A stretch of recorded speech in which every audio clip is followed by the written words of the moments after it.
Assalamualaikum warahmatullahi wabarakatuh. Di sini kita menanggapi membaca globalnya Indonesia, membaca Nusantara secara global dalam 2 bulan belakangan ini dan saat ini sedang berjalan.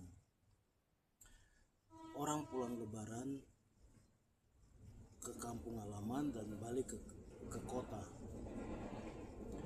Ada satu peristiwa lamanya itu ijazah palsu diglorifikasi berjalan sampai hari ini masih berjalan, tetapi mulai menurun karena udah berkaitan dengan hukum. Tetapi glorifikasi jasa palsu itu ada beberapa kelompok yang dalam tanda kutip mereka masih menjalani dalam satu area. Setelah itu ada penyiraman air keras, peristiwa di Cikini Raya. Itu bacaan yang kita lihat. Setelah itu muncul, setelah orang pulang dari kampung halaman lebaran pulang ke kota, disitulah momen itu ada beberapa toko yang berkumpul, karena ini kelihatan kayak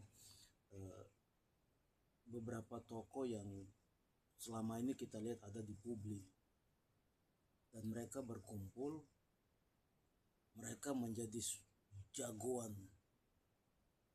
karena kehidupan ini juga perlu ada jagoan-jagoan, sehingga sebuah kalimat yang muncul dari mereka menjatuhkan pemerintah yang sah di tengah jalan. Ini sebetulnya kalau hari ini kita ikutin perkembangan dari narasi menjatuhkan pemerintah di tengah jalan ini, kan mereka tidak ambil bagian konstitusi kita hari ini, tapi mereka mengambil sebuah jalan yang berbeda untuk menjatuhkan pemerintah sah. Ini yang kita sangat menyayangkan sebagai warga bangsa. Kita duduk, kita lihat di publik, wah ini sangat berbahaya. Tapi mereka cukup gentleman untuk mengatakan itu di publik. Dan juga ini tidak kebetulan, karena saya bilang narasi ijazah palsu masih jalan. Kedua adalah peristiwa penyiraman air keras. Itu publik masih lihat, dan kalau kita baca di semua netizen Indonesia dalam berbagai konteks, itu kita bisa melihat bagaimana komentar-komentar, oh ini nalarnya seperti ini, oh niponya seperti ini. Dari kalimat-kalimat komentar-komentar di berbagai media sosial kita melihat bacaan-bacaan itu, terus kita mulai rangkai lihat, sehingga ini dua peristiwa yang jalan dari lebih awal ini, dan satu masih jalan di publik. Tentang ijazah palsu masih jalan di publik, tapi penyiraman air keras ya sudah. Tetapi secara emosi masih bergerak, sehingga momen yang diambil bagaimana menarasikan sebuah kalimat yang untuk menjatuhkan pemerintah di tengah jalan, narasi itu muncul. Kalau tidak di-cut, maka dia akan menurun ke bawah, karena selesai dari lebaran itu ada beberapa kelompok yang akan demo di Jakarta, entah di istana atau di DPR. Narasi ini pasti mengikuti, beriringan ke sana. Memang kelompok-kelompok yang demo mungkin tidak ada kaitan langsung, tetapi kita baca di tahun 2025, peristiwa yang terjadi bulan Agustus itu kan demo pertama buruh. Begitu buruh pergi, ada demo yang berikut masuk. Itu dia demo sampai bertahan, sampai ada peristiwa, sampai pemenjaraan di mana-mana, pembakaran di mana-mana. Itulah yang kita baca hari ini, karena ini adalah sebuah kegagalan di 2024 yang mereka merasa bahwa kelompok 58 tidak jujur dalam melakukan pemilihan ini, sehingga kelompok 16, kelompok 24 ini kan kita nggak bisa lihat pucuk pimpinan yang di atas, tetapi kita lihat ke bawah ini, berbagai lapisan masyarakat ke bawah ini dengan tingkat cara berpikir ke bawah ini. Itulah yang masih bermutar hari ini di global Indonesia kita hari ini.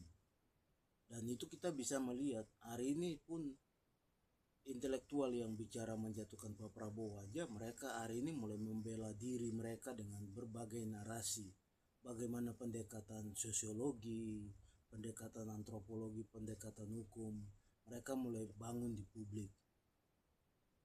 Dengan kalau mereka datang membangun di publik komunikasi itu juga, mereka ada dalam kelompok-kelompok itu juga. Itu yang kita baca sampai hari ini. Tetapi ini tetap berjalan. Jadi makanya saya bilang di sini bahwa inilah yang akan menentukan apakah bangsa ini bisa loncat naik pergi menjadi negara maju, atau bangsa ini tetap tertati-tati tapi nanti mundur ke belakang. Nah, itu yang kita takutin. Kita ingatin dari berbagai media sosial ini supaya bangsa ini juga orang-orang intelektual cendekiawan juga harus sadari. Kalau kamu jadi pemimpin, coba lakukan hal-hal yang benar di publik sehingga terutama ekonomi warga rakyat ini ya bisa naik, dengan ekonomi kesejahteraan itu berjalan. Dan pemerintah dalam 10 tahun bahkan Pak Prabowo hari ini juga melaksanakan hal-hal semacam itu, mau supaya masyarakat ini diangkat. Tetapi kita lihat narasi ini kan masih berjalan.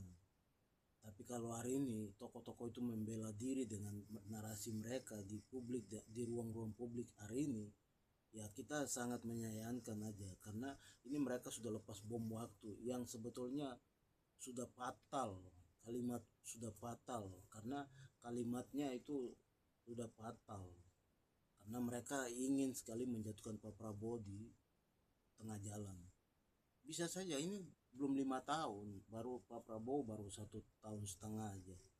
Kan tantangan ini kita masih hadapi, sehingga bangsa ini memang harus menyadari juga, terutama anak-anak muda, kita harus melihat hal-hal positif tentang bangsa ini. Karena bangsa ini dalam saya punya ilustrasi itu